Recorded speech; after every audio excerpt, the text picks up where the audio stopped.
This episode of The Casual is brought to you in part by Squarespace. For all your website needs, Squarespace delivers it in an all-around package to help you build a beautiful, integrated online presence. For many of you, the names Fresh Jive, Benny Gold, Cross Colors, Walker Wear, or 555 Soul don't even ring a bell. But for many other street fans, these labels are among the many that made fashion what it is today, or at least from the street perspective. But those labels are nearly afterthoughts, in large part because trends change, but also because bigger brands and labels can completely ride roughshod over smaller community labels. Today, we look at those bigger companies. I'm your boy Reggie Casual, and these are 7 fashion brands or companies that virtually effed up OG street fashion. Or trying to kill it or strangle it or one of those things. Let's get it.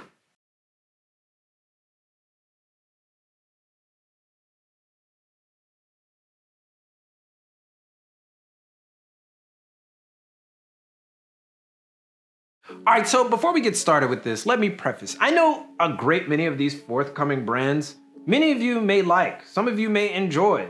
It's not a question of whether you like the aesthetic and it's wrong for liking the aesthetic or it's wrong for liking the brand. We're just saying that these next few brands are the ones that completely changed the discussion and the tenor of what street used to be.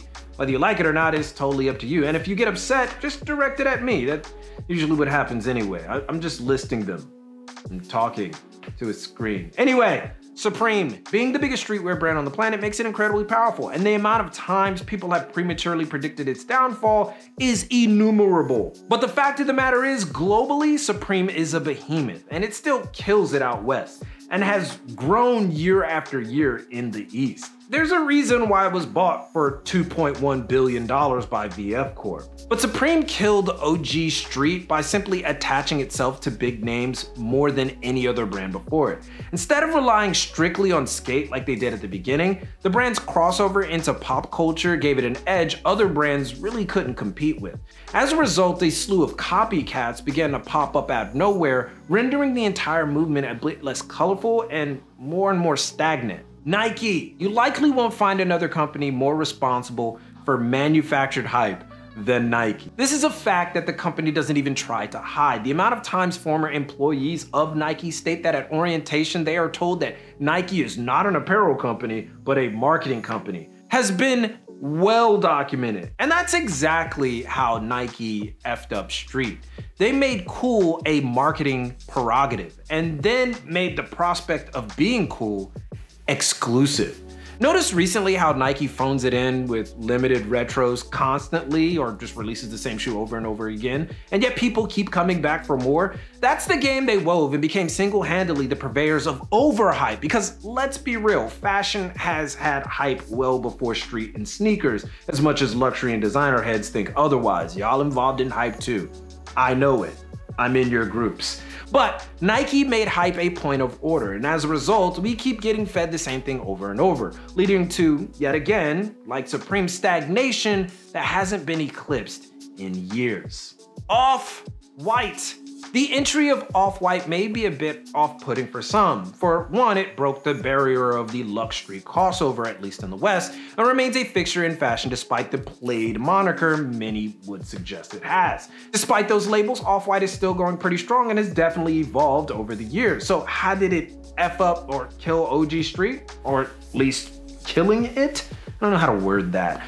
Well, OffWhite set off a barrage of, again, copycats, some even within its own network, and many up-and-comers tried to bank on the model with very little success due to the lack of backing. As a result, many up-and-coming startup brands reverted to the old style of starting a brand, albeit with a new twist, the must-have a big social media influencer cosign. And this came at the cost of design a lot of times. Instead of street brands making cultural-ish like in the past, the tactic was now to make clothes famous people would wear. OffWhite's early simplicity also made it seem like making it in the industry was easy, but as many can attest, it's not even close. Fear of God. Fear of God is still pretty damn popular and a fixture in street fashion, with essentials basically being the essentials for this generation. You gotta give it up to Jerry Lorenzo though for being this relevant for this long, but here's where Fog generally effed up Street.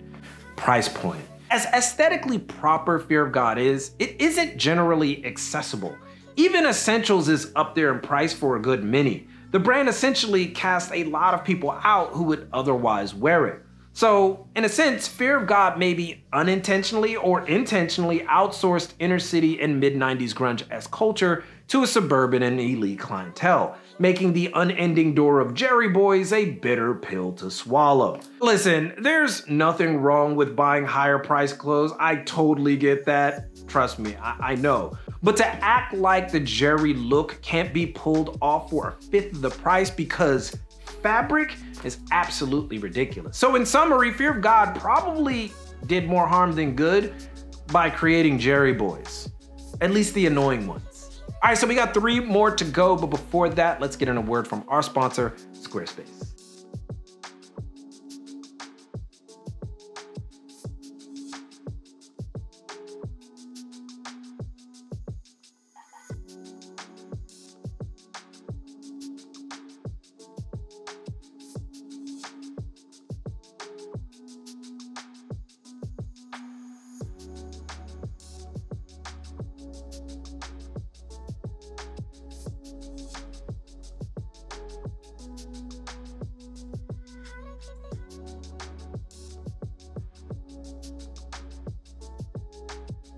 Bape, Preface, Bape fans, I am not going to go ham on your favorite brand again, I promise, but a few quick facts, all right? Bape is still by far the most popular street brand out west from Japan. It's not even close, maybe Uniqlo, but that doesn't count. And that's the problem. One, because Bape isn't nearly as popular as people might think in Japan as it is out west. 2, the Japanese have incredibly discerning tastes that go across a range of different styles. And 3, it's probably, Bape that is, more relevant in the West and maybe Hong Kong than it is in Japan.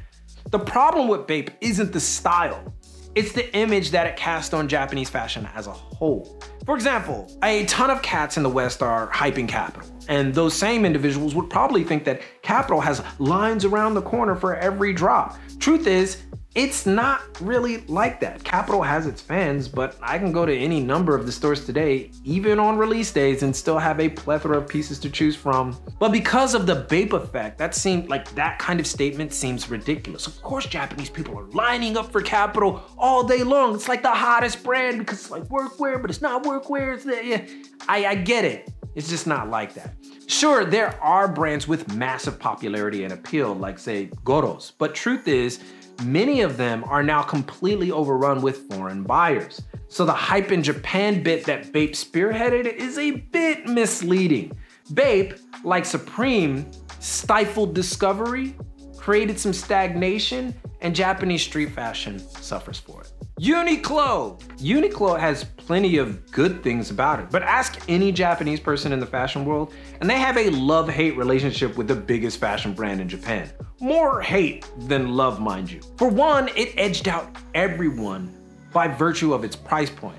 Add to that, it's just good enough quality for the Japanese consumer to tolerate. And now Uniqlo is encroaching on high-tiered fashion territory with collabs and acquisitions like those with Jill Sander and White Mountaineering. As a result, Uniqlo has pushed out classic high-quality brands in Japan or forced them to go even smaller than they were before. Now, if we could talk about a company literally taking the lifeblood out of brands, Uniqlo is right up there. I mean, even Nigo is calling Uniqlo a street brand. Some brands are surviving based off of pure community, but even with that, Uniqlo provides a consistent output that these same individuals that are loyal to these smaller brands can go to for additions to their wardrobe without breaking the bank, which would seem like a good thing. But what happens when these individuals just say Uniqlo provides it all? These brands die, and that's what's happening. IT. Now, if you're unfamiliar with IT, don't worry. It's simply a Hong Kong conglomerate that owns several brands and shops, including, but not limited to, A Bathing Ape in Lukewarm Water, Mastermind A Bathing Ape, Hoods, a store that distributes neighborhood and double taps, Fred Perry, and I believe they have a stake in undefeated Hong Kong. That's right, IT, the same company Nigo sold Bape to, is responsible for a lot of the success and mess at Bape. That was by design and comes from IT directives. Even Nigo saw that and was like, yo, I'm out. I don't have a problem with conglomerates. Many people might disagree, but conglomerates do have a habit of taking the soul out of brands and cutting corners for profit. And IT isn't an outlier in that regard. Just look at what's happening at Neighborhood Japan, if you've seen it, since its distribution deal with IT. Shell of its former self. In fact, the Neighborhood Japan Harajuku flagship was recently renovated to look more like a Hoods location, tearing down the old vintage vibe for a modernized look that you absolutely know was done to appeal more to the IT brand's customer. It's a pity, but IT is yet another big company, gone private recently, that puts profit before culture, which is capitalism, so I can't really complain about getting the bag, but damn, it still kinda sucks. LVMH. The conglomerate owns a ton of stuff, you know that, and now has a plan to take all of fashion, including street. The men's artistic director to Virgil Abloh at Louis Vuitton was no fluke. We also got Kim Jones, street collab master at Dior, and Williams at Givenchy. LVMH bought a 60% stake in OffWhite, and most recently, Nigo got a job at Kenzo. It's probably fair to say that LVMH isn't killing OG Street, it's buying it and making it luxury. Soon, genuine design streetwear will be housed in big European brands, or to be fair, VF Corp, they buy things too. And there's nothing you can do about it. In fashion, no matter if it's street or luxury, nobody involved wants to be behind, and LVMH as a group is about as forward as it gets. Killing street only to resurrect it in its own image. Probably the reason Virgil said streetwear is dying. I don't know, but maybe. And that is all she wrote. But there are other brands to be added to this list, so we leave that to you. Or some other brands, companies killing off OG Street, or tell us how you feel about the current status of fashion in this regard, or if you disagree with any of the brands that are on this list. Let it be known in the comments. If you want to keep the convo going on Instagram, you are free to follow your boy, and if you want more content, access to our private Discord and branding courses and a webinar, check us out on Patreon. But most importantly, keep it locked right here for all of your info on international street fashion culture and business from Tokyo. It's your boy, and keep it casual. Yoroshiku onegaishimasu, and I will see you guys in a minute.